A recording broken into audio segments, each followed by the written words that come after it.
بسم الله الرحمن الرحيم.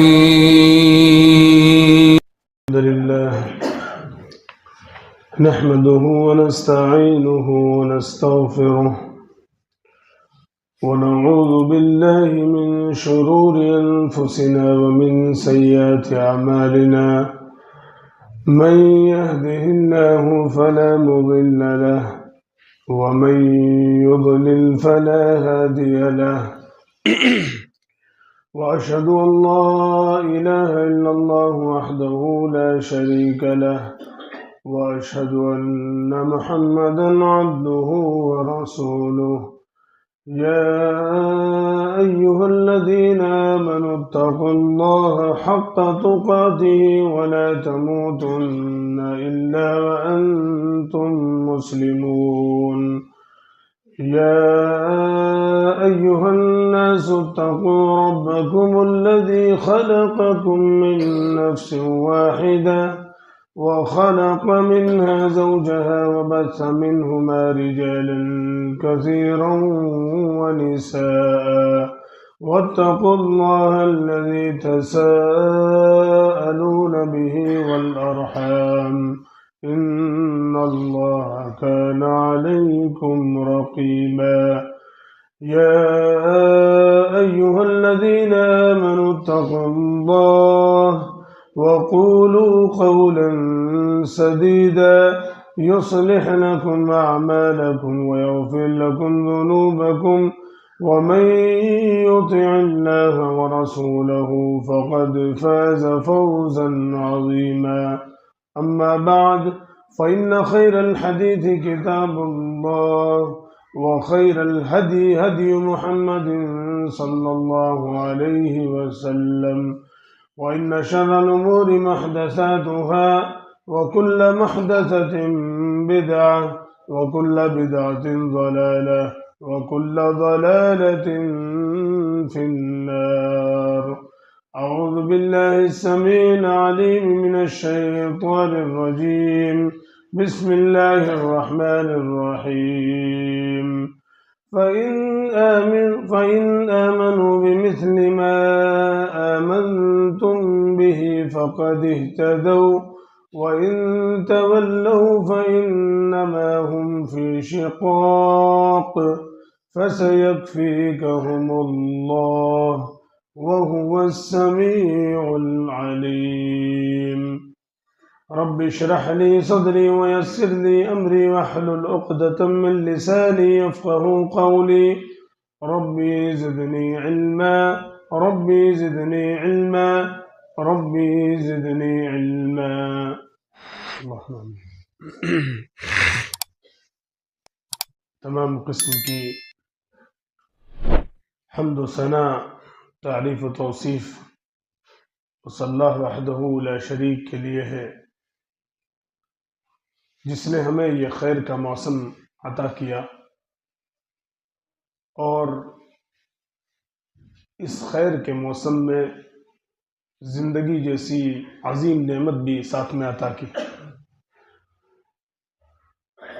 بعدہ درود و سلام نازل ہو تمام انبیاء کرام کے اوپر، خصوصاً نبی الرحمہ رحمت للعالمین شفیع المذنبین جناب محمد رسول اللہ صلی اللہ علیہ وسلم پر۔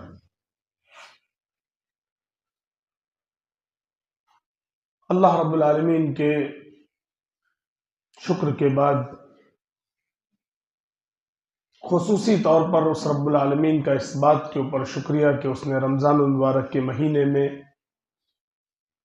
ہمیں زندہ رکھا اور اس مبارک مہینے کے حلول پر ایک مومن کو دلی طور پر مسرت اور خوشی ہونی چاہیے۔ اس مہینے کی مبارک بادی کا میں اللہ رب العالمین سے خود اپنے نفس کے لیے اور یہاں بیٹھے ہر انسان کے لیے اور پوری دنیا کے عمومی مسلمانوں کے لیے میں اللہ رب العالمین سے دعا کرتا ہوں کہ اس مہینے کو ہمارے لیے مبارک بنائے۔ لیکن سوال یہ پیدا ہوتا ہے کہ یہ مہینہ تو مبارک ہے، اس کا نازل ہونا بھی مبارک ہے، لیکن ہے کس کے لیے؟ یہ سمجھنا بہت ضروری ہے۔ کیا یہ مہینہ ہر انسان کے لیے مبارک بادی لے کر آیا ہے، یا اس مہینے کے اندر ہر وہ انسان جو زندہ ہے مبارک بادی کا حقدار ہے؟ یہ سمجھنے کی بہت شدید ضرورت ہے، کیونکہ رمضان تو ہماری زندگی میں ہمارے عمر کے اعتبار سے جتنی انسان کی عمر ہوتی ہے اتنے سال وہ رمضان گزار چکا ہوتا ہے، اتنے رمضان گزار چکا ہوتا ہے، لیکن رمضان آتا ہے اور چلا جاتا ہے۔ کیا ہونا چاہیے ہماری زندگی کے اندر، یہ سمجھنے کی بڑی شدید ضرورت ہے۔ اس رمضان المبارک کے مہینے میں کس طریقے سے ہم اپنے آپ کو ہدایت کے اوپر گامزن کر سکتے ہیں، ہدایت کے اوپر اپنے آپ کو باقی رکھ سکتے ہیں، وہ کون سے کام ہیں؟ اللہ رب العالمین نے قرآن مجید کے اندر اس تعلق سے کہ کون انسان ہدایت کے اوپر باقی رہ سکتا ہے، قرآن مجید کے اندر ارشاد فرمایا فَإِنْ آمَنُوا بِمِثْلِ مَا آمَنْتُمْ بِهِ فَقَدْ اهْتَدَوْا۔ اگر آپ کو اس رمضان المبارک کے مہینے کے اندر اس کی خیر اور بھلائی اور برکتیں اور سعادتیں اور رحمتیں اور نعمتیں، یہ تمام چیزیں اگر چاہیے تو آپ کو ان لوگوں کی طرح عبادت کرنی پڑے گی جن لوگوں کی زندگیوں میں رمضان آیا اور انہوں نے عبادتیں کی اور ان کو رب نے جنت کی بشارتیں دی۔ اللہ رب العالمین نے ان لوگوں کی زندگی کے بارے میں بیان کیا کہ اگر تم اس طرح سے ایمان لے آتے ہو، اس طرح سے اپنے آپ کو عبادتوں کے اندر تھکاتے ہو، اس طریقے سے محنتیں کرتے ہو جس طریقے سے صحابہ کرام نے کی، تو آپ سمجھ لیں کہ آپ ہدایت پا گئے۔ اور اگر ایسا نہیں ہو سکا تو یاد رکھیں کہ آپ بڑے اختلاف کے اندر ہیں۔ آپ کو وہ سعادتیں، وہ رحمتیں، وہ برکتیں، وہ نعمتیں، وہ رب العالمین کی بخششیں، نوازشیں آپ کو نہیں ملنے والی، نسأل اللہ العافیہ۔ اللہ تعالی ہم سب کو محفوظ رکھے ان محرومین میں سے، آپ کو وہ نہیں مل سکتی۔ یہ سمجھنے کی ضرورت ہے، کیونکہ جیسے ہی رمضان المبارک کا مہینہ آتا اور رمضان المبارک کے مہینے کے علاوہ عام زندگی میں بھی صحابہ کرام کی زندگی ہمارے لیے سب سے بہترین نمونہ ہے۔ اللہ کے نبی صلی اللہ علیہ وسلم کی زندگی کے بعد صحابہ کرام چھوٹی چھوٹی نیکیوں کے اوپر اپنے آپ کو حریص بنایا کرتے تھے۔ حضرت ابو ذر رضی اللہ تعالیٰ عنہ، مسند احمد کی روایت، حضرت ابو ذر رضی اللہ تعالیٰ عنہ اللہ کے نبی صلی اللہ علیہ وسلم سے پوچھتے ہیں، اللہ کے نبی وہ کون سا عمل ہے جس کے ذریعہ میں اپنے آپ کو جنت کے اندر داخل کروا سکتا ہوں؟ کون سا وہ عمل ہے؟ کیونکہ واقعتاً صحابہ کرام کی زندگی ایک ایسی زندگی تھی، ہماری زندگی کے اندر ایک ایسا نمونہ ہے کہ نبی کی طرح تو ہم اپنے آپ کو نہیں بنا سکتے، کیونکہ نبی کے تو شب و روز اور آپ کی زندگی کے لمحات تو ایسے تھے کہ ہم یہ کہہ سکتے ہیں کہ ان کو تو اللہ رب العالمین نے اپنے حصار کے اندر رکھا ہوا تھا، لیکن صحابہ کرام معصوم عن الخطا نہیں تھے۔ اس کے باوجود انہوں نے کون سے اعمال ایسے کیے کہ جن کی وجہ سے دنیا میں ان کو جنتی سرٹیفکیٹ بانٹا گیا۔ اس تعلق سے صحابہ کرام کا نیکیوں کے اوپر حریص ہونا، خیر کا موسم ہمارے سامنے موجود ہے، رمضان آ چکا ہے جس کا ہمیں شدت سے انتظار تھا، لیکن اس کے باوجود ہمارے پاس نیکیاں کرنے کا کوئی ضابطہ، کوئی اصول، کوئی کرائیٹیریا، کوئی نظریہ موجود نہیں ہے۔ کس طریقے سے نیکی کریں؟ وہ کون سے اعمال ہیں جو ہمیں جنت کے قریب کر سکتے ہیں؟ حضرت ابو ذر رضی اللہ تعالیٰ عنہ اللہ کے نبی صلی اللہ علیہ وسلم سے پوچھتے ہیں، اے اللہ کے نبی وہ کون سا عمل ہے جو مجھے جنت میں داخلہ کروا سکتا ہے؟ اللہ کے نبی صلی اللہ علیہ وسلم فرماتے ہیں، ابو ذر اگر تم سے کوئی برائی سرزد ہو جائے تو ایک نیکی کر لیا کرو اس کے بدلے میں، اور اگر تم نے ایک نیکی کر لی تو رب العالمین کی ذات اتنی وسیع ہے، اتنی رحیم اور شفیق ہے اپنے بندوں کے اوپر کہ وہ تمہیں ایک نیکی کا بدلہ 10 نیکیوں سے نوازے گا۔ حضرت ابو ذر کہتے ہیں، اللہ کے نبی اگر میں لا الہ الا اللہ کہوں تو کیا یہ بھی نیکی ہے؟ اللہ کے نبی صلی اللہ علیہ وسلم نے فرمایا کہ اس سے بڑی کوئی نیکی نہیں ہے۔ سوچئے ایک اتنا سا جملہ جس کو ہم لوگ بڑا بسیط اور ہلکا سمجھتے ہیں، نعوذ باللہ من ذالک، لا الہ الا اللہ، پوری توحید اس کے اندر سمٹی ہوئی ہے۔ اس کا تقاضا یہ ہے کہ اگر انسان توحید کی حقانیت کو ادا کرتے ہوئے دل سے یہ کہہ دے، لا الہ الا اللہ، رضیت باللہ ربا وبالاسلام دینا وبمحمد صلی اللہ علیہ وسلم نبیا، میں اللہ رب العالمین کو رب مانتا ہوں، یہ تین جملے، میں اللہ کو رب ماننے کے اوپر راضی ہوا اور اسلام کو دین ماننے پر راضی ہو گیا اور جناب محمد رسول اللہ صلی اللہ علیہ وسلم کو نبی ماننے کے اوپر راضی ہو گیا، یہ تین جملے آپ کو جنت میں بھیجنے کے لیے کافی ہیں۔ لیکن ہم نے توحید کے تقاضوں کو نہیں سمجھا۔ صحابہ کرام ہمیشہ نیکیوں کے معاملے میں اپنے آپ کو حریص بنایا کرتے تھے، پوچھا کرتے تھے، جس طرح سے ایک صحیح بخاری کی روایت، اللہ کے نبی صلی اللہ علیہ وسلم، راوی حدیث حضرت ابو ذر رضی اللہ تعالیٰ عنہ اللہ کے نبی صلی اللہ علیہ وسلم سے پوچھتے ہیں، یا رسول اللہ ای العمل افضل، اللہ کے نبی سب سے بہترین عمل کون سا ہے؟ اللہ کے نبی صلی اللہ علیہ وسلم نے فرمایا، الایمان باللہ والجہاد فی سبیل اللہ،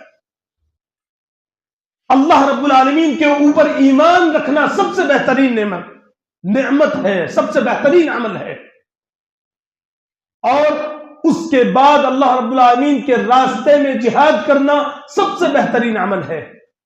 حضرت ابو ذر رضی اللہ تعالیٰ عنہ نے پوچھا، اے اللہ کے نبی، اگر میرے اندر یہ طاقت نہ ہو اور میں کوئی اور عمل کرنا چاہوں تو؟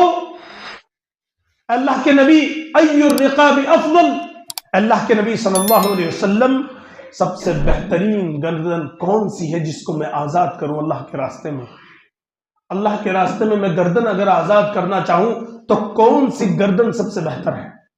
اللہ کے نبی صلی اللہ علیہ وسلم نے فرمایا، الذی انفسها عند اہلہ واکثرها ثمنا، اے ابو ذر، اگر تم اللہ رب العالمین کے راستے میں گردن آزاد کرنا چاہتے ہو تو یاد رکھو کہ وہ گردن جو اس کے اہل و عیال کے نزدیک سب سے زیادہ نفیس ہو، سب سے زیادہ قیمتی ہو، اور قیمت کے اعتبار سے سب سے زیادہ مہنگی ہو، اگر تم کسی کی گردن کو آزاد کروا سکتے ہو، اگر تم کسی کو غلامی کی قید سے آزاد کروا دو، کسی کو جیل سے رہا کروا دو، تو ابو ذر یاد رکھو کہ یہ سب سے بہترین نعمت ہے۔ حضرت ابو ذر رضی اللہ تعالیٰ عنہ نے کہا، اللہ کے نبی، اگر میں اس کی بھی طاقت نہ رکھوں؟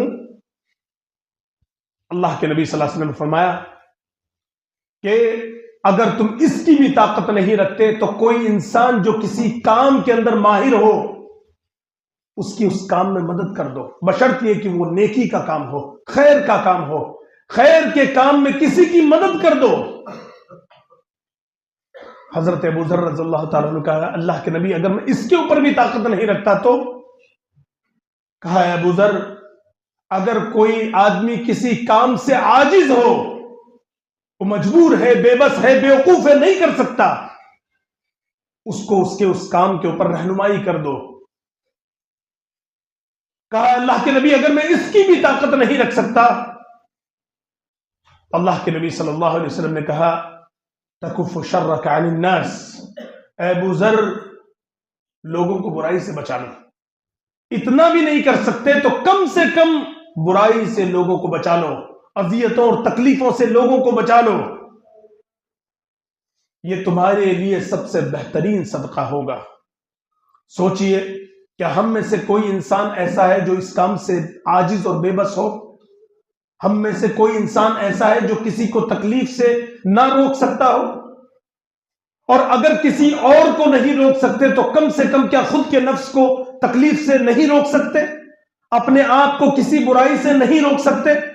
اپنے اہل و عیال اور اپنے گھر والوں کو، اپنے بیوی بچوں کو، اپنے والدین کو، اپنے اعزاء و اقارب کو، اپنے بہن بھائیوں کو کسی برائی سے نہیں روک سکتے؟ ہم میں سے ہر انسان اس کی طاقت رکھتا ہے۔ اسی لیے اللہ کے نبی صلی اللہ علیہ وسلم نے فرمایا کہ یہ سب سے بہترین صدقہ ہے تمہارے لیے۔ لیکن حالات یہ ہیں کہ ہم نے ان تمام چیزوں کو اپنی زندگی کے اندر وہ جگہ نہیں دی جو اس کا مستحق تھی۔ جو ان نیکیوں کا حق رکھتی تھی، ہم نے خود اپنی ذات کو تکالیف کے اندر ڈال رکھا ہے اور مزید دوسروں کے لیے تکلیف کا سبب بنتے ہیں۔ تراویح کا ماحول دیکھ لیجیے آپ، تراویح کی نماز ہوتی رہتی ہے، لوگ پیچھے بیٹھ کر باتیں کرتے ہیں۔ ہم خود کی ذات کو گناہوں کے اندر مبتلا کر کے دوسروں کے لیے اذیت کا سبب بن رہے ہیں۔ اور حضرت ابو ذر رضی اللہ تعالیٰ عنہ کو اللہ کے نبی پیارے حبیب جناب محمد رسول اللہ صلی اللہ علیہ وسلم نصیحت کر رہے تک فشرک عن الناس، لوگوں کو برائی سے بچا لو۔ آپ لوگوں کو برائی کے اندر مبتلا کر رہے ہیں۔ سوچئے کہ ہماری بدبختی کا اس خیر کے موسم میں، اس شہر المبارک کے مہینے کے اندر ہماری بدترینی کا کیا عالم ہے۔ کس طریقے سے صحابہ کرام خیر کے موسم میں، عام زندگی میں، عام حالات کے اندر، سال کے 11 مہینے کے اندر کس قدر نیک اعمال کیا کرتے تھے، اور ہمارا رمضان المبارک کے مہینے میں یہ عالم ہے کہ ہم اپنے آپ کو، لوگوں کو، ہمارے گھر والوں کو، بچوں کو، تمام لوگوں کو ہم نے برائی کے اندر ڈالا ہوا ہے، صرف کس لیے؟ عبادتیں نہ کر کے۔ اس لیے مسلمانوں، ان چیزوں کو سمجھنے کی ضرورت ہے، کیونکہ ایک مومن واقعتاً ہمیشہ اپنے ایمان کی فکر کرتا ہے۔ مومن وہی ہوتا ہے جس کی زندگی میں ایمان کے تعلق سے فکر مندی ہو۔ اگر آپ اپنے ایمان کی، آپ کو دنیا کی ہر چیز کی فکر ہے، لیکن آپ کو اگر اپنے ایمان کی فکر نہیں، آپ مومن نہیں ہیں، مومن ہو ہی نہیں سکتے۔ مومن قطعاً وہ انسان نہیں ہو سکتا جس کو اپنے ایمان کی فکر نہ ہو۔ ہم میں سے ہر انسان اپنا محاسبہ کر کے دیکھ لے کہ مجھے میری زندگی میں ایمان کی کیا ویلو ہے، کتنے پیسے میں بک سکتا ہوں۔ سوچے، غور و فکر کرے، کتنا مال، کتنی دنیا اور دنیا کے اندر کی چیزیں مجھے کتنی مقدار میں ملے تو میں اپنے ایمان کو بیچ سکتا ہوں، نسأل اللہ العافیہ۔ سوچے، ہر انسان غور و فکر کرے، ہمارا ایمان کتنا مضبوط ہے، ہم اپنے ایمان کو کتنی چھوٹی چھوٹی چیزوں کے اوپر بیچ دیتے ہیں۔ اس تعلق سے حضرت حنظلہ رضی اللہ تعالیٰ عنہ کی ایک روایت، غور کیجئے گا مسلمانوں اس چیز کے اوپر۔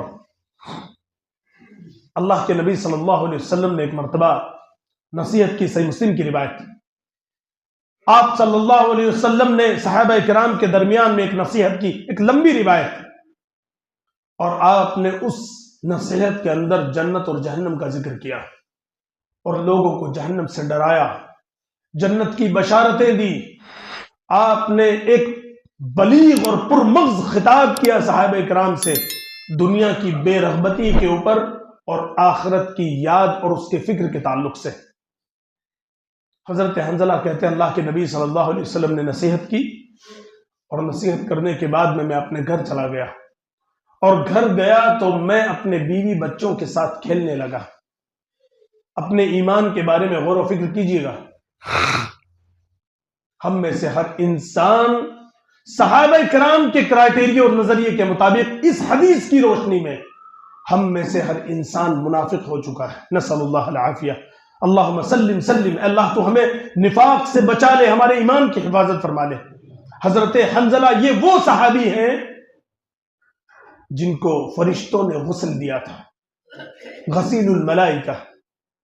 حضرت حنظلہ جیسے جلیل القدر اور عظیم صحابی اللہ کے نبی صلی اللہ علیہ وسلم کی بتائی ہوئی نصیحتیں سن کر کے اپنے گھر گئے اور اپنے بیوی بچوں کے ساتھ کچھ کھیل کود میں مشغول ہو گئے، ہنسی مذاق کے اندر مشغول ہو گئے۔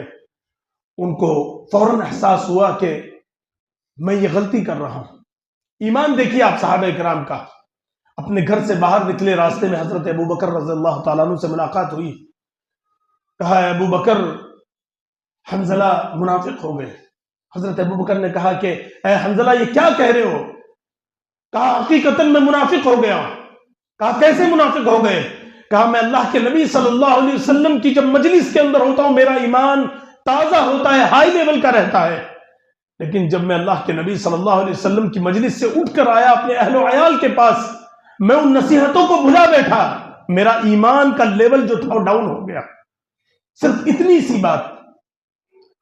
سی بات پر صحابہ کرام اپنے آپ کو منافق شمار کر لیا کرتے تھے۔ کہا میں منافق ہو گیا۔ کہا حضرت ابو بکر نے سن کر کہا اے حنظلہ یہ حال تو میرا بھی ہے، میں بھی اس جرم کا شکار، اگر یہ جرم ہے تو اس جرم کا شکار تو میں بھی ہوں۔ دونوں اللہ کے نبی صلی اللہ علیہ وسلم کے پاس پہنچے اور اپنا پورا حال بیان کیا، رودات بیان کیا۔ اللہ کے نبی آپ کے پاس ہوتے ہیں، دنیا سے بے رغبت ہوتے ہیں، آخرت کی یاد ہوتی ہے اور مقصد اور محور اور زندگی کا گول جنت ہوتی ہے، دنیا اور اس کے اندر کی تمام چیزوں سے ہم بے رغبت ہوتے ہیں۔ آپ نے جہنم کے بارے میں بیان کیا، ہمارے اوپر رقت طاری تھی، جنت کے بارے میں بیان کیا، ہم اپنے آپ کو خوش نصیب محسوس کر رہے تھے۔ اللہ کے نبی آپ کے پاس سے گئے اور ایمان کا لیول ڈاؤن ہو گیا۔ اللہ کے نبی ہم منافق ہو گئے۔ اللہ کے نبی صلی اللہ علیہ وسلم نے کہا حنظلہ تم کیا کہہ رہے ہو، سمجھ نہیں پا رہا ہوں میں، یہ کون سی بات تم نے کر دی کہ تم منافق ہو گئے؟ تم منافق ہو گئے تو دنیا میں کون انسان ہے جس کا ایمان سلامت رہ سکتا ہے؟ اللہ کے نبی صلی اللہ علیہ وسلم نے ارشاد فرمایا یا حنظلہ ساعة وساعة لو كانت قلوبكم كما تكون عند الذکر، اے حنظلہ یہ تو وقت وقت کی بات ہے، اگر تمہارا حال، تمہارے دلوں کا حال ہمیشہ اس طریقے سے رہے جس طریقے سے تمہیں واعظ و نصیحت کرتے وقت تمہارے دل کا عالم ہوتا ہے، نصیحتیں سنتے وقت جس طریقے سے تمہارے دل کی کیفیت ہوتی ہے، وہ رقت تمہارے اوپر جس طرح سے طاری ہوتی ہے ذکر سنتے وقت، اللہ رب العالمین کی آیتوں کو سنتے وقت، خطبوں کو سنتے وقت، دروس کے اندر موجود رہتے وقت، کسی کانفرنس میں بیٹھے ہوئے لوگوں کے حال جب اسلامی نصیحتیں اور قرآن و حدیث کی واعظ کو سنتے وقت جو دل کے اوپر رقت طاری ہوتی ہے، اگر انسان کا عالم تا حیات ایسا رہے، اللہ کے نبی صلی اللہ علیہ وسلم فرماتے ہیں لَصَافَحَتْكُمُ الْمَلَائِكَةُ وَتُسَلِّمُ عَلَيْكُمْ فِي الطُّرُقِ، تمہارے ساتھ میں تم سے ملاقات کرنے کے لیے، تم سے مصافحہ کرنے کے لیے فرشتے نیچے اتر رہے ہیں۔ اگر تمہارا حال نصیحتیں سنتے وقت جس طرح سے تمہارے دل کا عالم ہوتا ہے، اگر ہر وقت اس طریقے کا ہو تو فرشتے تم سے ملاقات کے لیے زمین پر مصافحہ کرنے کے لیے اتر آئے اور تمہیں راستوں کے اندر انسانوں سے زائد سلام کریں، کیونکہ فرشتوں کی تعداد انسانوں سے کئی زیادہ ہے۔ اللہ رب العالمین فرشتوں کو بھیج دے تم سے مصافحہ کرنے کے لیے۔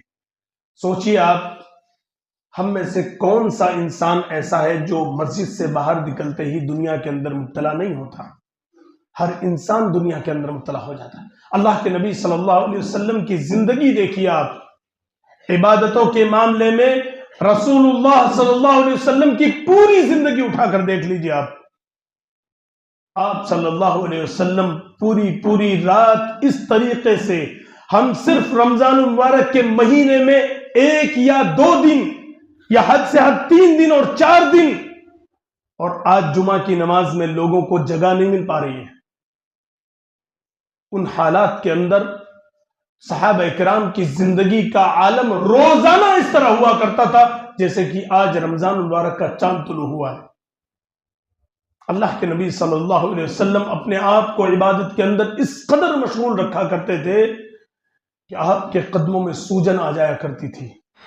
پوری رات کا قیام، ہم میں سے ہر انسان جو ایمانی اعتبار سے کمتر ہی کہہ سکتا ہے کہ وہ تو نبی تھے، ان کے اوپر تو یہ چیزیں فرض تھی، لیکن یاد رکھیے نبی ہونے کے ساتھ ساتھ وہ انسان بھی تھے، انہیں بھی تعب اور تھکن اور کلل ملل فشل جسمانی چیزیں لاحق ہوا کرتی تھی۔ اللہ کے نبی صلی اللہ علیہ وسلم سے پوچھا گیا، اللہ کے نبی صلی اللہ علیہ وسلم، راوی حدیث حضرت مغیرہ بن شعبہ کہتے ہیں کان النبی صلی اللہ علیہ وسلم لا يقوم ليصلي حتى ترم قدمه او ساقاه، اللہ کے نبی صلی اللہ علیہ وسلم اس قدر عبادتیں کیا کرتے تھے، اس قدر اپنے آپ کو تھکایا کرتے تھے، پوری رات قیام کر کے آپ کے قدموں میں سوجن آ جایا کرتی تھی۔ اللہ کے نبی صلی اللہ علیہ وسلم فیقال له فیقول، آپ سے کہا گیا، آپ نے جواب دیا افلا اکون عبدا شکورا، کیا میں اللہ کا شکر گزار بندہ نہ بنوں؟ صحابہ کرام کو کوئی نعمتیں میسر نہیں تھی۔ حضرت عمر رضی اللہ تعالیٰ عنہ کی زندگی دیکھیے، حضرت عمر رضی اللہ تعالیٰ عنہ کی زندگی صحیح بخاری کی روایت حضرت عمر رضی اللہ تعالیٰ عنہ حضرت حسین رضی اللہ تعالیٰ عنہ بیان کرتے ہیں کہ ایک مرتبہ میں حضرت ابو موسیٰ اشعری رضی اللہ تعالیٰ عنہ کے ساتھ ایک بصرہ کا وفد تھا، جس کے ساتھ میں حضرت عمر رضی اللہ تعالیٰ عنہ کے سامنے ہم لوگ حاضر ہوئے کسی خصوصی مسئلے کے اوپر بات کرنے کے لیے۔ اور ہم لوگ جب وہاں پر پہنچے تو ہم نے دیکھا کہ حضرت عمر رضی اللہ تعالیٰ عنہ کے سامنے چند سوکھی روٹیاں رکھی ہوئی ہیں۔ حضرات، رمضان المبارک کا مہینہ ہے، ہم میں سے ہر انسان نعمتوں میں تر لقمے کھا رہا ہے، لیکن یاد رکھیں کہ کچھ جائز اور حلال چیزیں بھی اللہ رب العالمین کے لیے چھوڑنے میں انسان کو قناعت پسندی حاصل ہوتی ہے۔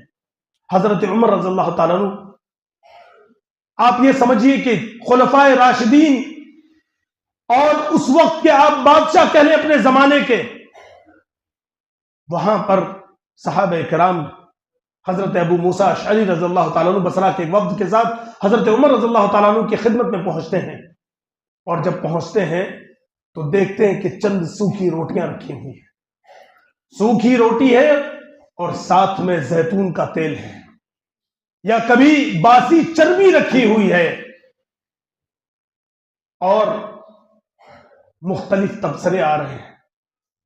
حضرت عمر رضی اللہ تعالیٰ عنہ نے کہا، لوگوں، میرے کھانے کے تعلق سے جو تم مختلف قسم کے تبصرے کر رہے ہو، یاد رکھو کہ میں اس سے بہتر کھانا کھا سکتا ہوں، میں اس سے عظیم چیزیں استعمال کر سکتا ہوں، اور مجھے بھی اونٹ کی کوہانوں کے اور اس کی کمر کے گوشت کے ذائقے سے میں ناواقف نہیں ہوں، جس کو ہم لوگ اپنی زبان میں کہہ سکتے ہیں کہ عدلے، چاپ اور کروئی، جو آج ہم اپنی پلیٹ کے اندر رکھ کر اور سجا کر کے جس طریقے سے لذتیں لے کر کھاتے ہیں۔ حضرت عمر نے کہا، میں ان کے ٹیسٹ اور ان کے ذائقوں سے واقف نہیں ہوں، لیکن جب بھی میں کوئی ذائقے دار اور بہترین کھانا اور لذتوں والی چیزیں جب اپنی زندگی کے اندر کھاتا ہوں تو مجھے رب العالمین کا وہ قول یاد آ جاتا ہے، اذهبتم طیباتکم فی حیاتکم الدنیا واستمتعتم بها، کہ قیامت کے دن دنیا کے اندر زیادہ لذیذ کھانے والے لوگوں سے یہ کہہ دیا جائے گا کہ جاؤ، تم لوگوں نے دنیا کی تمام لذیذ چیزوں سے فائدہ اٹھا لیا، تم اس کو کھا چکے، آج تمہارے لیے کوئی جگہ نہیں۔ کیا ہم میں سے ہر انسان اس کے اندر مبتلا نہیں ہے؟ ہم میں سے ہر انسان اپنی زندگی کے اندر بہترین لذتوں والے اور مرغن کھانے کھا رہا ہے اور پی رہا ہے، اور قسم قسم کی نعمتیں کھانے کے باوجود رب العالمین کی شکر گزاری کی کوئی توفیق بھی نصیب نہیں ہے۔ نسأل اللہ العافیہ، اللہ تعالی ہم سب کو بچا لے اس دن جس دن یہ کہہ دیا جائے کہ دنیا کے اندر تم نے تمام نعمتیں کھا ڈالی، آج تمہارے لیے کوئی جگہ نہیں۔ میں نے پچھلے خطبے میں پیش کیا تھا، الذی اکثرهم شبعا فی الدنیا اطولهم جوعا یوم القیامہ، کہ اللہ کے نبی صلی اللہ علیہ وسلم فرماتے ہیں جو دنیا میں زیادہ پیٹ بھر کر کھانے کھاتے ہیں، قیامت کے دن سب سے زیادہ لمبی بھوک ان کو جھیلنی پڑے گی۔ ایک مختصر سا واقعہ میں آپ کے سامنے بیان کر کے اپنی بات کو ختم کروں گا۔ صحابہ کرام کا نیکیوں کے اوپر حال دیکھیے آپ، واقعہ بڑا مشہور اور معروف ہے، آپ نے کئی مرتبہ سنا ہوگا، لیکن بات تذکیر کی ہے اور یاد کی ہے اس خیر کے موسم میں۔ اللہ کے نبی صلی اللہ علیہ وسلم کے پاس ایک شخص آیا، اور صحیح بخاری اور صحیح مسلم دونوں کے اندر روایت موجود ہے۔ ایک صحابی رسول اللہ کے نبی صلی اللہ علیہ وسلم سخت حاجت مند، ضرورت مند، اس واقعے کو سن کر اپنے ایمان کا محاسبہ کیجیے گا۔ ہم سب کو ضرورت ہے، اللہ کے نبی صلی اللہ علیہ وسلم میں سخت حاجت مند ہوں، میں ضرورت مند ہوں، میری ضرورت کو پورا کیا جائے۔ اللہ کے نبی صلی اللہ علیہ وسلم نے اس کی ضرورت کو پورا کرنے کے لیے اپنے اہل و عیال کے پاس کسی کو بھیجا اور کہا، جاؤ اس صحابی کی ضرورت کو پورا کر۔ صحابی رسول اللہ کے نبی صلی اللہ علیہ وسلم کے گھر میں گئے، امہات المومنین کے گھروں کا چکر لگایا اور کہا کہ اللہ کے نبی صلی اللہ علیہ وسلم کے پاس ایک ضرورت مند آیا ہے، ان کی ضرورت کو پورا کیا جائے۔ امہات المومنین کا جواب تھا ہمارے گھر میں پانی کے علاوہ کچھ نہیں۔ سوچئے مسلمانوں، کائنات کا امام، افضل البشر و افضل الخلق فی العالم، سید الرسل، اللہ رب العالمین کے سب سے برگزیدہ بندے، سب سے قریب، آپ کے حبیب اور خلیل، گھر میں کچھ نہیں، ایک بیوی نہیں، 11 بیویاں موجود، اور ایک بھی بیوی کے گھر میں ایک ٹکڑا نہیں کھانے کو۔ سب کے گھر سے جواب آیا کہ پانی کے علاوہ کچھ نہیں۔ اللہ کے نبی صلی اللہ علیہ وسلم کا قاصد واپس آیا اور کہا، اللہ کے نبی، آپ کی بیویوں نے یہ جواب دیا ہے کہ گھر میں کھانے کے لیے کچھ نہیں ہے پانی کے علاوہ۔ اللہ کے نبی صلی اللہ علیہ وسلم نے فرمایا، کوئی ہے لوگوں، اے میرے صحابہ، کوئی ہے آپ میں سے جو میرے اس مہمان کو اپنا مہمان بنا لے؟ حضرت ابو طلحہ انصاری، جیسا کہ بعض سیرت نگاروں نے لکھا ہے کہ بعض روایتوں کے اندر کہا کہ ایک شخص کھڑا ہوا، اور بعض مورخین نے لکھا کہ حضرت ابو طلحہ انصاری رضی اللہ تعالیٰ عنہ کھڑے ہوئے، کہا، اللہ کے نبی، بغیر کسی اجازت، اللہ کے نبی، میں آپ کے مہمان کو اپنا مہمان بناؤں گا، یہ میری خوش نصیبی ہوگی۔ بغیر کسی بات کے، بغیر کسی پوچھ تاچھ کے اپنے گھر گئے اور پوچھا بیوی سے، ہل عندکی شیء، کیا تمہارے پاس کوئی چیز ہے، کوئی کھانا موجود ہے؟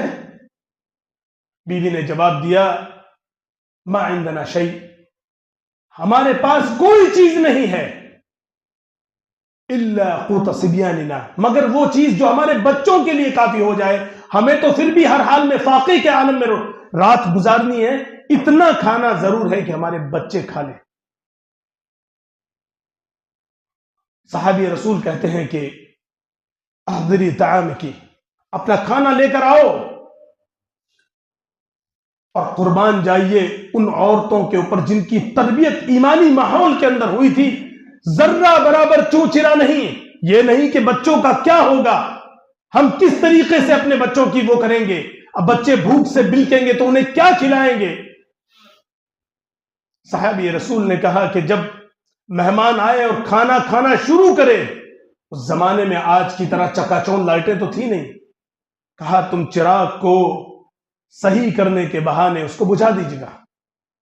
فرما بردار بیویاں دیکھیے آپ، جب مہمان کھانا کھانے کے لیے آئے اور جب کھانا شروع کیا، بیوی بہانے سے آئی اور چراغ کو صحیح کرنے کے بہانے بجھا دیا، اور حضرت ابو طلحہ انصاری رضی اللہ تعالیٰ عنہ مہمان کے ساتھ اندھیرے میں اپنے ہاتھ کو اوپر نیچے اٹھا رہے ہیں تاکہ مہمان کو یہ احساس ہو کہ میں ساتھ میں کھانا کھا رہا ہوں۔ اور اس کے بعد مہمان نے پیٹ بھر کر کھانا کھا لیا، پوری رات گزر گئی، بچے اور صحابی رسول حضرت ابو طلحہ اور ان کی بیوی نے فاقے کے عالم میں رات گزار دی۔ اللہ کے نبی صلی اللہ علیہ وسلم کے مہمان کو پیٹ بھر کے کھانا کھلا دیا گیا۔ صبح ہوئی، اپنے اعمال کا محاسبہ کیجئے مسلمانوں، کسی کو کانوں کان کوئی خبر نہیں۔ رب العالمین نے وحی کے ذریعہ اللہ کے نبی صلی اللہ علیہ وسلم کو یہ پیغام دے کر بتا دیا کہ رات تمہارے اس صحابی نے وہ عمل کیا کہ رب العالمین کو ہنسی آ گئی، اللہ رب العالمین کو ہنسی آ گئی اس عمل کے اوپر جو حضرت ابو طلحہ اور ان کی بیوی نے مل کر کے۔ ہر انسان دنیا کے اندر آج ہمارے پاس ذرا سا کسی سے کچھ کہہ دو نا، اللہ کے نبی صلی اللہ علیہ وسلم اپنا پیٹ بھوکا ہو تو دوسرے نظر نہیں آتے، اسی لیے ان کو جنتوں کی بشارت ملی تھی۔ وَيُؤْثِرُونَ عَلَىٰ أَنفُسِهِمْ وَلَوْ كَانَ بِهِمْ خَصَاصَةٌ، جانتے ہیں خصاصہ کے اشد الجوع، خصاصہ کا اہل لغت نے جو معنی بیان کیا، اے اشد حاجتا واشد فقرا واشد جوعا، جو بھوک اور تنگ دستی اور فاقے کے عالم میں سب سے زیادہ ضرورت مند ہو، اس انسان کو کہا جاتا ہے، اس حالت کو خصاصہ کہا جاتا ہے۔ اللہ کے نبی صلی اللہ علیہ وسلم کو خبر دی گئی کہ آپ کے اس صحابی نے وہ عمل کیا ہے کہ رب العالمین کو ہنسی آ گئی۔ مسلمانوں، ان اعمال کی ہمیں ہمارے گناہوں کے اعتبار سے سب سے زیادہ ضرورت ہے۔ ہمارا حال گناہوں کے اندر اس طریقے کا ہے کہ ہماری تو اگر